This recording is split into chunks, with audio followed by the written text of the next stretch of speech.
राखीच्या धाग्यातून जपली बहीण भावाची नाती, जुळे सोलापूरच्या लाडक्या बहिणींची लाडक्या भावाला अनोखी भेट।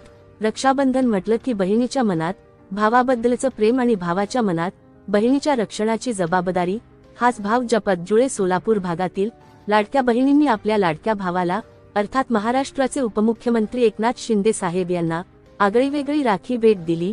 या कार्यक्रमाचे नियोजक प्रकाश शिवाजी राठोड, माजी सहाय्यक आयुक्त तथा विशेष कार्यकारी अधिकारी महाराष्ट्र शासन हे होते। यावेळी वातावरण अगदी मंगलमय झाले होते। जुळे सोलापूर येथील लाडक्या बहिणींनी आपल्या लाडक्या भावाला राखी बांधून औक्षण केले। यावेळी स्वाती घंटे, सुनीता घंटे यांच्यासह अनेक लाडक्या बहिणी उपस्थित होत्या। या प्रसंगी शिवसेना धर्मवीर आध्यात्मिक सेनेचे सोलापूर शहर समन्वयक अभिमान महाराज घंटे यांनीही उपस्थित राहून कार्यक्रमाची शोभा वाढवली। लाडकी बहीण योजना देणाऱ्या भावाला बहिणींनी राखी बांधून एकप्रकारे कृतज्ञताच व्यक्त केली, अशी भावना यावेळी व्यक्त होत होती।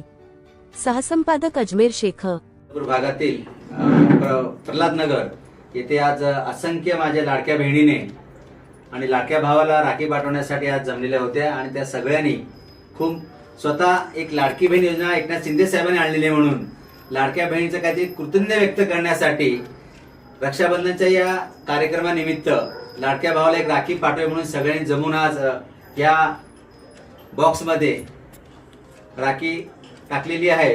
तर ही राखी आम्ही घेऊन मुंबईला जाणार आहोत आणि या राखीच्या माध्यमातून एकनाथ शिंदे साहेब स्वतः याच्या लकी ड्रॉ म्हणून एक 10-12 राख्या स्वतः काढणार आहेत आणि तुमच्यापैकी कोण भाग्यवान माझी बहीण असेल मला माहिती नाही, नक्कीच त्यावेळेला व्हिडिओ कॉल करून बोलू किंवा काहीतरी बक्षीस द्यायचं प्लॅन केलेलं आहे।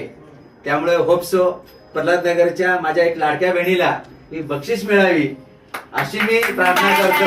काय तुम्हाला सर्वांना माझ्या लाडक्या बहिणींना तुमच्या आपल्या रक्षाबंधनच्या खूप खूप शुभेच्छा। थँक्यू। जय हिंद। लाडक्या बहिणी म्हणजेच एकनाथजी शिंदे साहेबांच्या आपण बहिणी आहोत असं समजून प्रल्हाद नगर वासियांकडून व माझ्या सर्व महिला भगिनींकडून शिंदे साहेबांना राख्या पाठवत आहोत आणि अशीच योजना राबवत राहावी आणि आम्ही असंच सदैव आमच्या भावाच्या पाठीमागे राहोत। शुभेच्छा।